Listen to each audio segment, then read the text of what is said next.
पानीपत जिले के मतलोडा कस्बे में छोटे भाई को अपने बड़े भाई की मौत का इतना सदमा लगा कि वह खुद की मौत का इंतजार करने लगा। वह 3 महीने तक घर के बाहर नहीं निकला।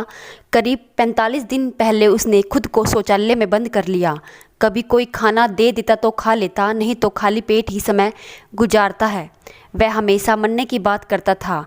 वहीं दूसरा भाई मानसिक रूप से बीमार है, उसे दुनिया की कोई जानकारी नहीं है। वह भी सालों से एक चारपाई पर भूखा प्यासा पड़ा है। उसे ना नहलाया गया है।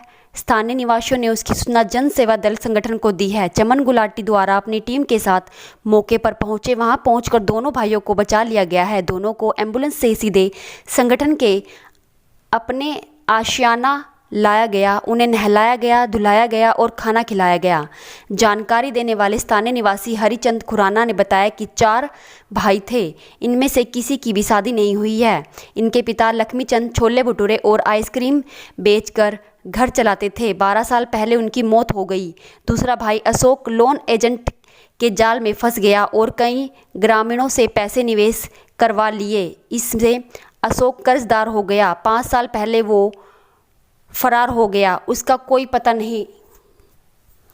कोरोना काल से पहले इनकी मां फूला देवी की मौत हो गई, तब भी अशोक नहीं आया। तीसरा भाई राजकुमार हिमाचल में हैंडलूम का काम करने लगा। वो भाइयों के खाने का इंतजाम करता था, लेकिन 3 महीने पहले वो गांव आया था।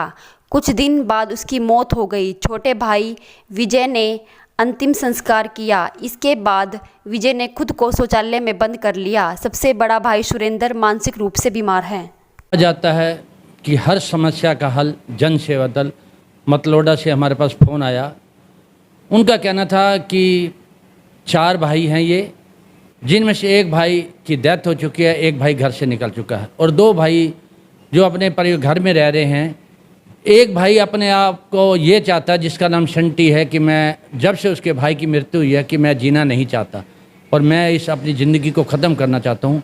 उसने 40-45 दिनों से के अंदर अपने आप को बाथरूम के अंदर ढक रखा था और बाहर निकलता नहीं था। जो भी खोलने जाता था पैर अड़ा देता था और अपनी अंदर उसके कोई पानी बस पी लेता था और उसको कुछ नहीं खाया। मगर जब हम जन सेवा दल को इस बात का पता लगा तो हम मतलोडा पहुँचे एम्बुलेंस लेकर और दोनों भाइयों को हम पानीपत में लेकर आए हैं। और इनको आके इतने बुरे हालत थी, इनकी कपड़े ऐसे थे 6 महीने साल भर से ये नहाए भी नहीं थे। लैट्रिन भी थी तो इनके अंदर थी, नज़दीक कोई खड़ा नहीं हो सकता था। आकर यहाँ आकर इनको पहले नहलाया धुलाया, इनको पानी पिलाया, खाना खिलाया। एक भाई जो शंटी है कहते मेरे पेट में कुछ दिक्कत आ रही है, एक रोटी बड़ी मुश्किल से खा पा रहा है। दूसरा भाई जो मंद बुद्धि है वो खा लेता है।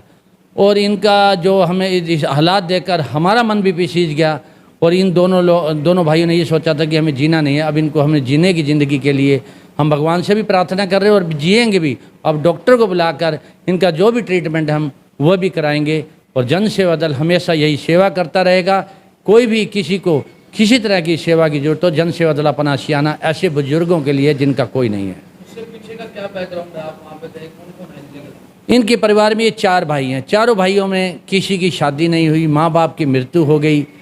एक भाई जो कमाने वाला था, हैंडलूम का व्यापार करता था, वो जो पानीपत में यहाँ मतलोडे पहुँचा तो कुछ ऐसे रिव्यू चक्कर में फंस गया कि वो कर्जवान हो गया। जो इनको खाना खिला रहा था वो भी घर छोड़ के चला गया। एक भाई जो पहले काम करता था उसकी मृत्यु होगी। तो अब इन दोनों के लिए जीना बड़ा ही मुश्किल हो गया था। इनकी कहानी सुनते हैं तो हर किसी की आंखों से भी आंसू आते हैं और दिल भी पिसीज जाता है कि परमात्मा ने इनके साथ क्या किया और इनके क्या कर्म थे। अब आगे हम भगवान से यही प्रार्थना करेंगे इनके कर्म भी चेंज हो जाएं, आप लोगों का सभी का सहयोग भी रहे और ठीक हो जाएंगे। इतनी समझ है भी और नहीं भी है, पढ़ा लिखा भी हूँ लेकिन नहीं भी हूँ। बस ये है, नशे भी किए हैं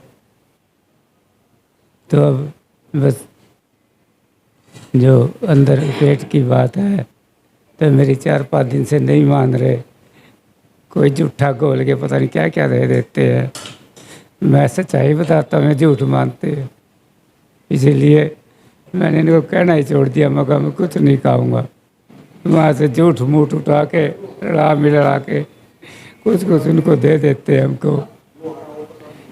विजय विजय। कितने भाई थे आप? एक तो मर गया था, दूसरा?